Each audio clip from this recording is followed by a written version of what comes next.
Assalamualaikum warahmatullahi wabarakatuh. Selamat siang. Perkenalkan, nama saya Nurmita Sari. Saya merupakan dosen dari Administrasi Bisnis Sektor Publik di Politeknik Setiawan Jakarta. Pada kesempatan kali ini, saya ingin menyampaikan mengenai rencana pembelajaran semester untuk mata kuliah kewirausahaan.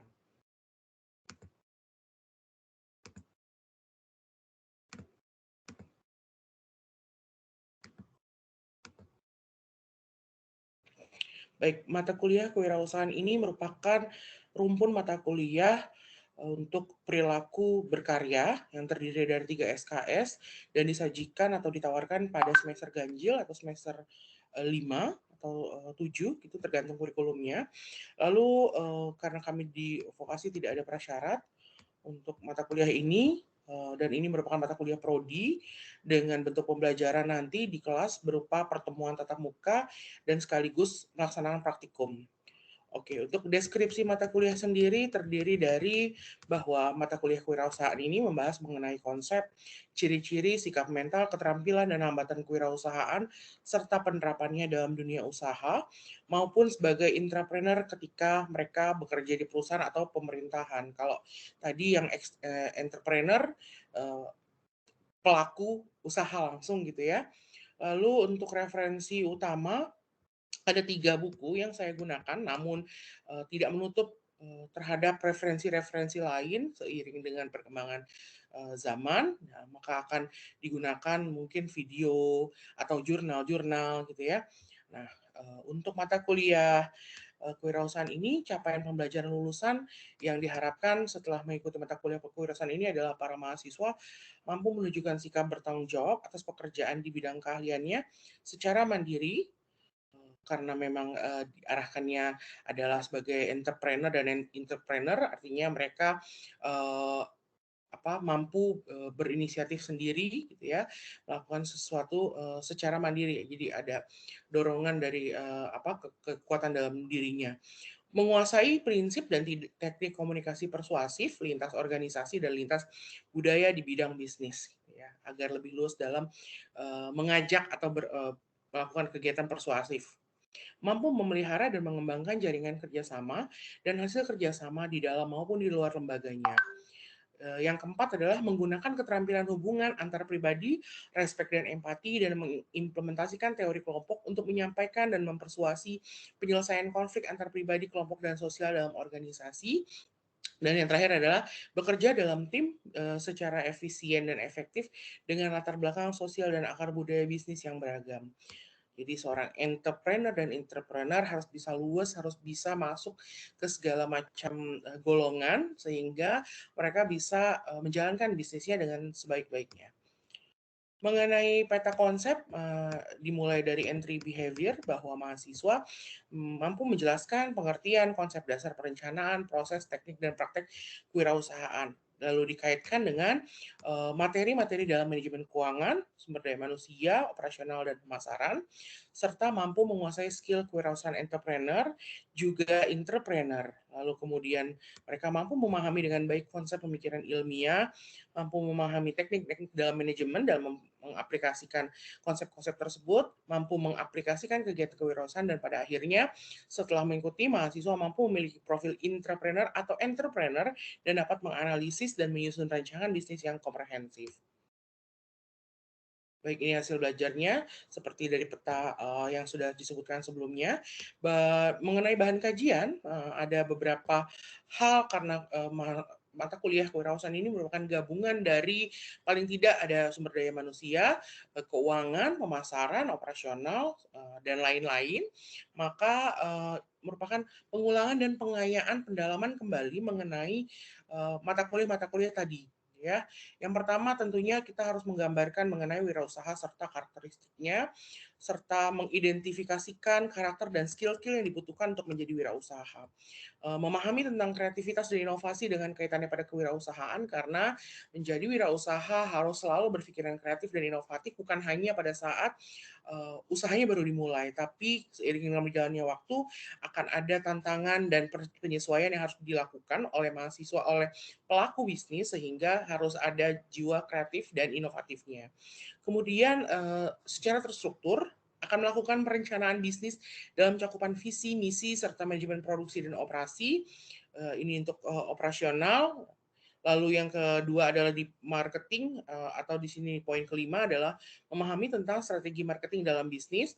Yang keenam adalah memahami dan merealisasikan perencanaan sumber daya manusia dalam usaha, karena sekuat apapun, semandiri apapun, dimulai dari diri sendiri apapun, seorang wirausaha atau entrepreneur tidak akan bisa berjalan tanpa bantuan orang lain. Pasti akan ada pihak-pihak yang baik, pihak-pihak yang secara langsung maupun tidak langsung akan membantu atau bersinggungan dengan usaha mereka. Lalu yang ketujuh adalah memahami dan menganalisis resiko bisnis. Ini kaitannya dengan poin yang selanjutnya, yaitu mengenai pendanaan dan pengelolaan keuangan bisnis. Serta pada akhirnya ketika paling tidak dari SDM keuangan operasional dan pemasaran tadi bisa diambil saripatinya dan dilanjutkan pada pengambilan keputusan terkait bisnis. Seperti apa strategi yang digunakan ketika pendanaan masih belum cukup dari satu sumber gitu ya. Jadi contoh-contohnya. Lalu yang selanjutnya adalah setelah pengambilan keputusan maka akan menetapkan atau merumuskan strategi bisnis secara berjenjang, dimulai dari internal, eksternal, lalu bagaimana dengan pihak luar dan seterusnya. Memahami tentang evaluasi bisnis dan penyusunan exit plan. Jadi kalau misalkan sampai ada hal-hal yang tidak diinginkan, sampai ada target yang tidak tercapai, maka harus memikirkan menghadapinya. Setelah itu memahami dan merealisasikan kewirausahaan dan globalisasi agar namanya wirausaha tuh walaupun dia di satu bidang tapi dia harus bisa think banyak gitu ya, banyak hal gitu, sehingga harus luas cakrawala, harus luas, harus sampai dengan tingkat global gitu ya. Yang terakhir adalah mempraktekkan pengetahuan untuk menyusun bisnis plan.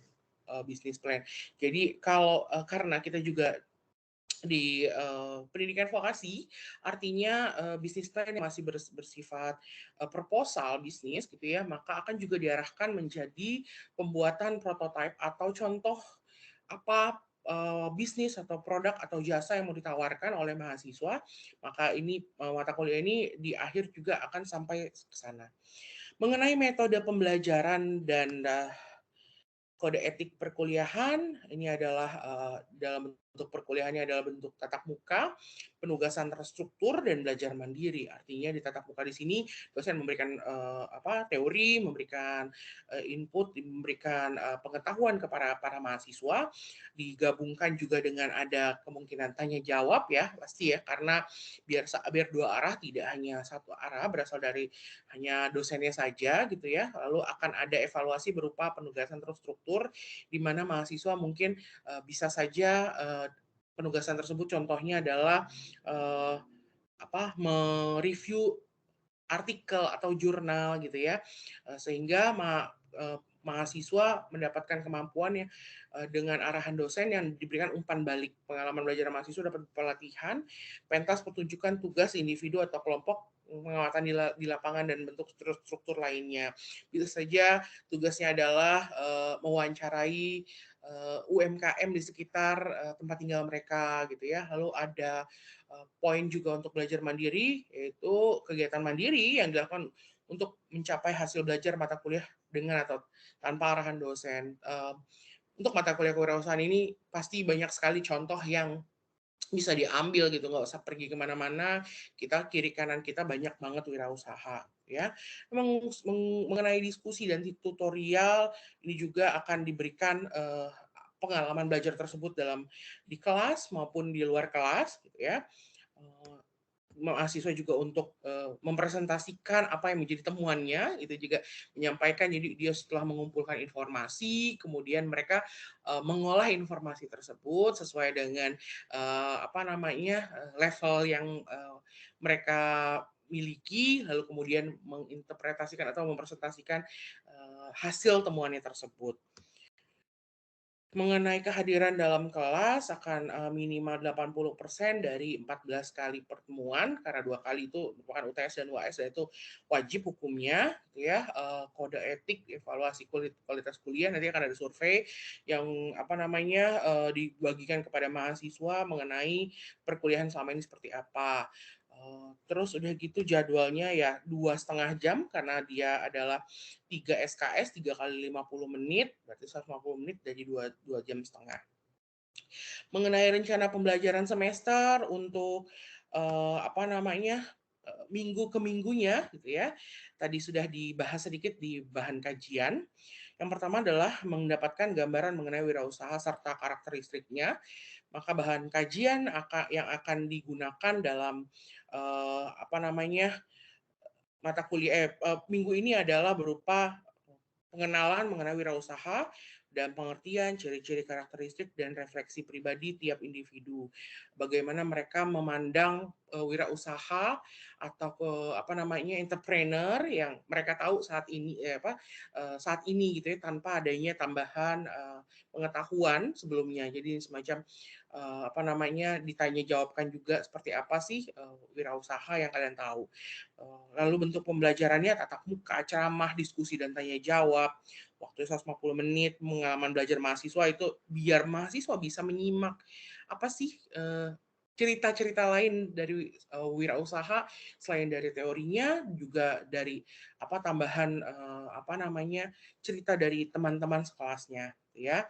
Maka indikator untuk mengetahui bahwa pertemuan pertama itu berjalan dengan baik adalah salah satunya mahasiswa mampu mendapatkan gambaran mengenai wirausaha serta karakteristiknya. Mengenai penilaian tiap semester, tiap pertemuannya akan dinilai keaktifannya, lalu nanti akan ada tugas terstruktur yang kurang lebih akan berlangsung di 2 sampai 3 pertemuan sekali. Jadi apa namanya dan ada UTS dan UAS-nya, maka nilai bobot penilaian akan diambil dari sana. Yang kedua, mengidentifikasi karakter dan skill-skill yang dibutuhkan untuk menjadi wirausaha. Pokok bahasannya adalah membangun karakter wirausaha, soft skill, dan watak. Jadi dari soft skill-nya, sifat-sifatnya seperti apa, ya masih menggunakan tatap muka dan seterusnya, apa namanya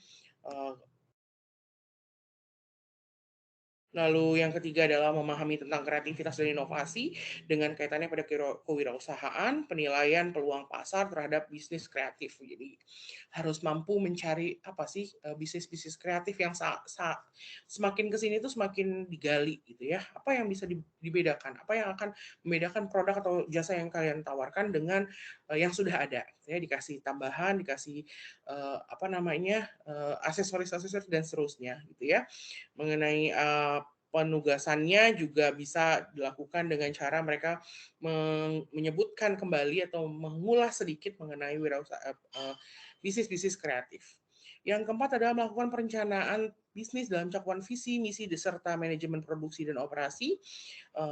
Pokok bahasannya adalah perencanaan operasi bisnis, visi, misi, manajemen produksi, manajemen operasi, dan research and development. Ini yang akan menjadikan riset atau persiapan untuk mereka mulai mau bikin bisnis apa sih gitu ya yang sesuai dengan passion, sesuai dengan minat, sesuai dengan pasar yang bisa mereka hadapi dan seterusnya. Yang kelima adalah memahami tentang strategi marketing dalam bisnis. Strategi marketing apa namanya yang biasa 4P atau 7P ya kita akan bahas seperti itu lalu akan dimasukkan kepada calon apa yang membuat mereka tertarik membuat bisnis gitu ya produk atau jasa seperti apa yang akan dipakai untuk menjadi atau diterapkan ke strategi marketing mereka.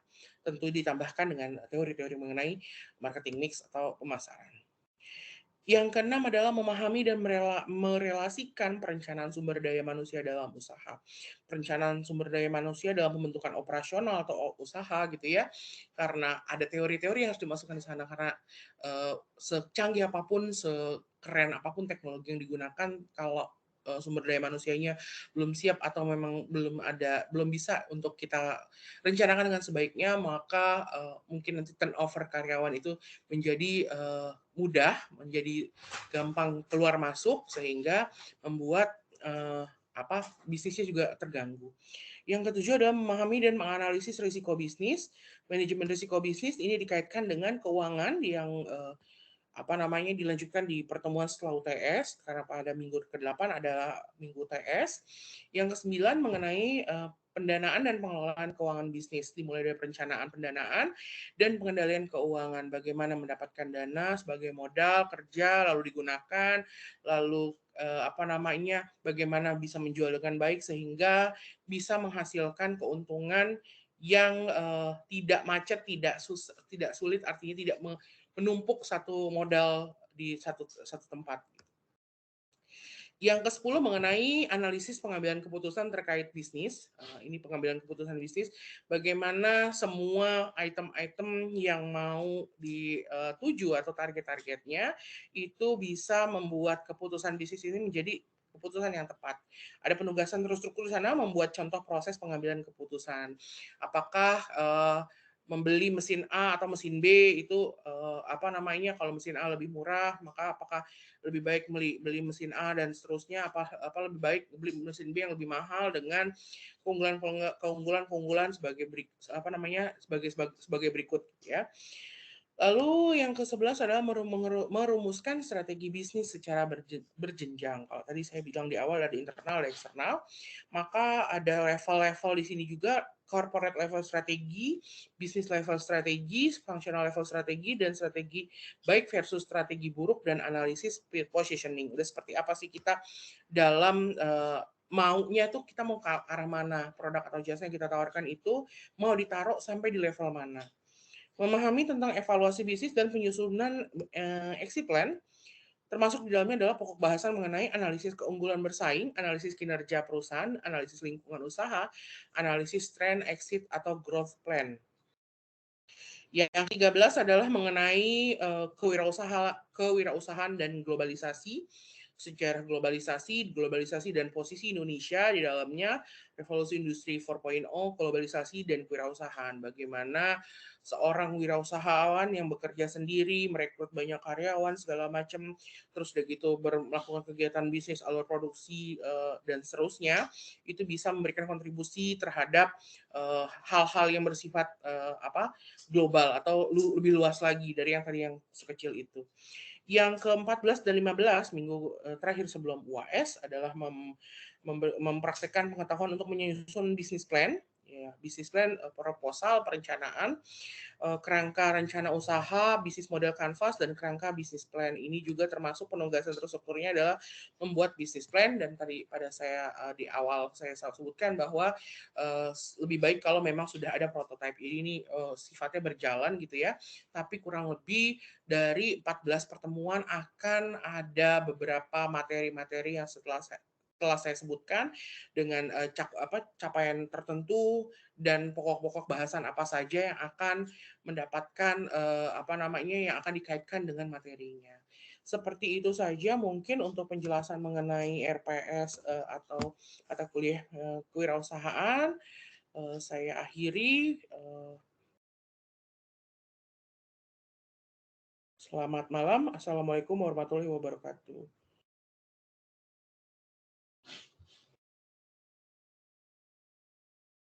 Tiap hari Jumat sore ya. Oke, ada yang mau bertanya atau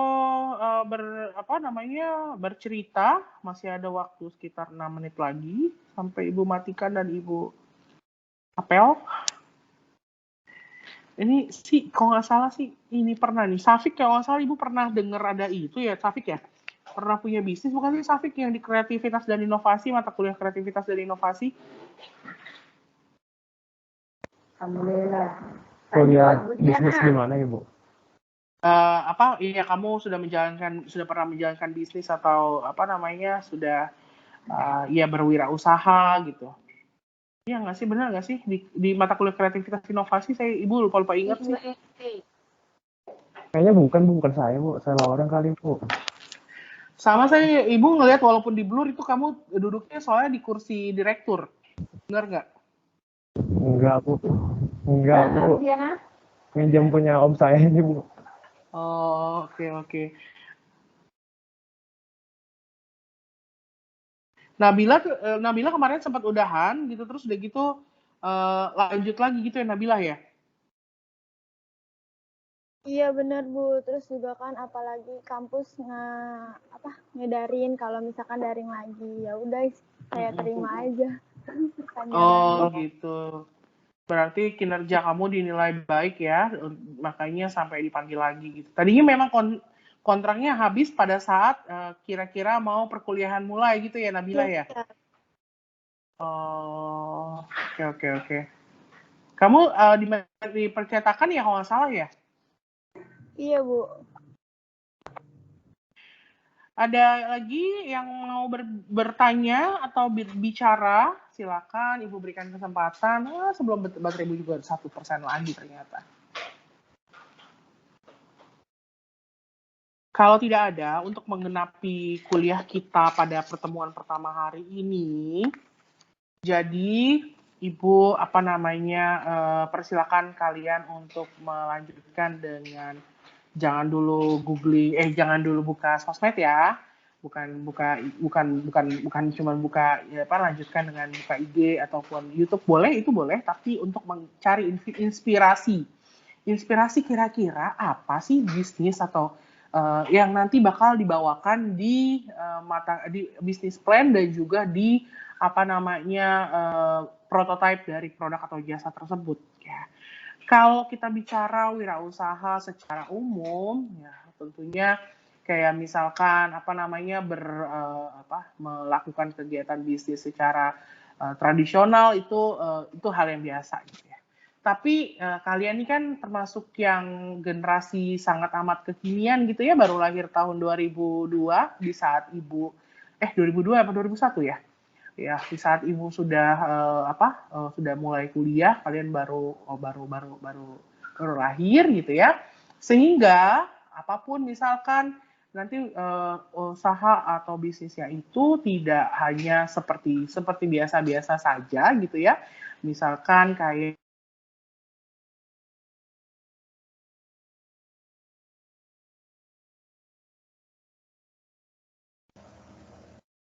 mati iPad-nya tuh. Kayaknya baterainya habis. Iya.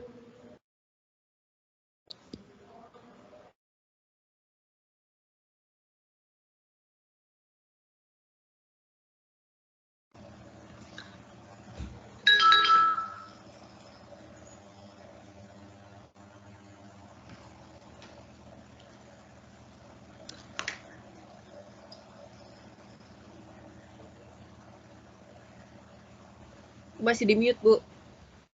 Iya benar. Oke. Cari inspirasi gitu ya. Jadi bukan bisnis yang sudah ada, melainkan bisnis yang belum pernah ada. Gitu ya. Ya dalam hal ini walaupun ya nggak mungkin ya yang benar-benar sama sekali belum pernah ada pertama dan satu-satunya. Tapi terkadang itu tuh kayak membedakannya kayak tadi Ibu ceritain soal sop buah es buah prasmanan gitu ya, biasanya kan makanan prasmanan, makanan sayur gitu ya, makanan nasi gitu dengan lauk-lauk yang bisa diambil prasmanan gitu ya. Tinggal mengganti namanya gitu. Atau hal kecil saja yang menjadi pembeda dengan bisnis yang sebelumnya ada. Nah, jadi maksud dari si prototype tadi, kenapa butuh prototype itu karena harus beda atau jangan yang udah pernah atau sering digunakan orang lain gitu dalam penciptaan bisnis tersebut.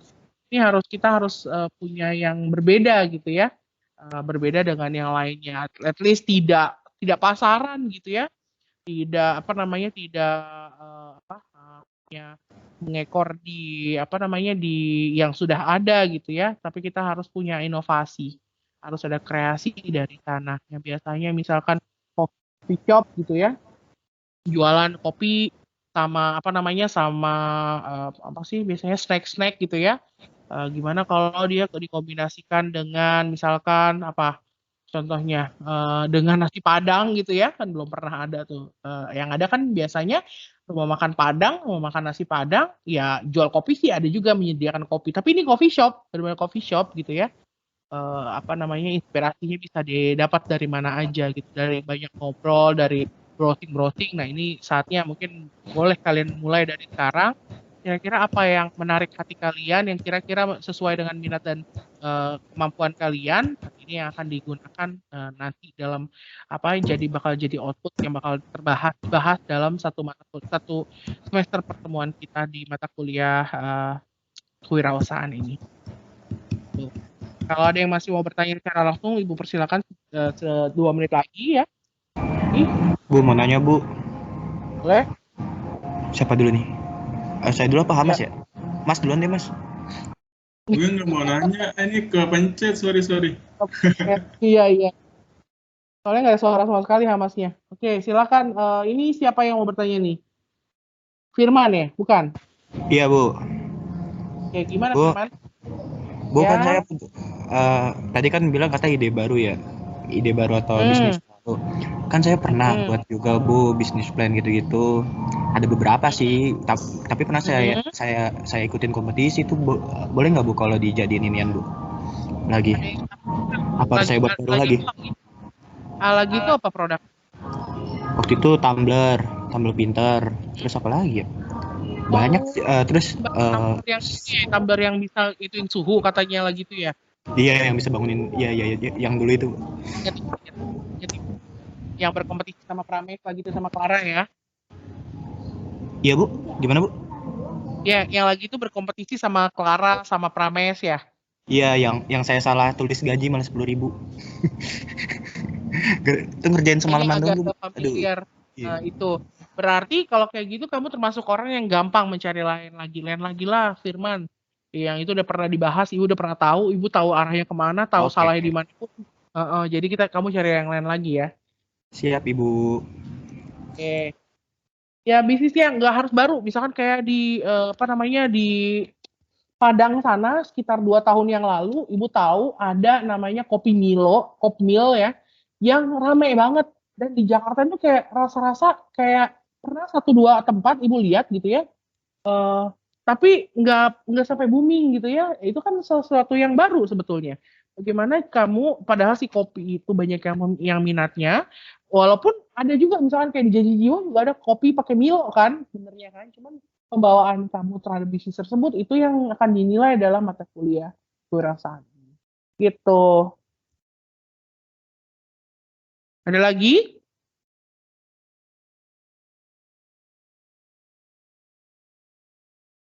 Silakan, banyak waktu ya, masih banyak waktu, ini masih baru pertemuan pertama kita. Minggu depan insya Allah Ibu akan tunjuk atau umumkan siapa dengan siapanya agar kalian bisa lebih mempersiapkan dalam waktu yang lebih lama. Bu, mau nanya satu lagi. Maaf nih Bu, banyak tanya ya Bu. Oke. Gak apa-apa. Bu, itu Bu mau nanya yang apa namanya? Mau nanya kalau misal bisnisnya ini bisa nggak harus food and beverage atau apa, jadi bisa bebas kan ya Bu ya, suka-suka kita? Oke. Ya, nggak ada masalah dengan itu ya, selama dia tidak melanggar undang-undang. Karena pun sebetulnya di kewirausahaan ya, kalau Ibu yang biasa Ibu mengajar di studi kelayakan bisnis, akan ada aspek hukum yang pertama kali gitu ya, bagaimana mendapatkan izin kalau misalkan nggak aneh-aneh, nggak tetap dengan nggak menyalahi aturan perundang-undangan dan ya itu sebenarnya nggak ada masalah gitu ya, jadi nggak harus ke sana sih arahnya gitu. Ada lagi selain Firman? Kalau belum ada, kalau masih ada mau ntar juga mau di chat juga nggak apa-apa gitu ya. Cuma untuk meetingnya Ibu akhiri dulu sampai di sini. Kita ketemu lagi meetingnya minggu depan. Kuliah kita tetap jangan lupa sampai 4:30 ya, 16.30. Kalau masih mau bertanya silakan bertanya. Terus udah gitu kita ketemu lagi minggu depan. Dengan kelanjutan dari ini ya, dari pokok bahasan yang tadi. Begitu dulu. Sudah azan asar juga, jangan lupa sholat asar. Kita ketemu lagi minggu depan. Assalamualaikum warahmatullahi wabarakatuh. Selamat sore. Waalaikumsalam warahmatullahi wabarakatuh. Terima kasih.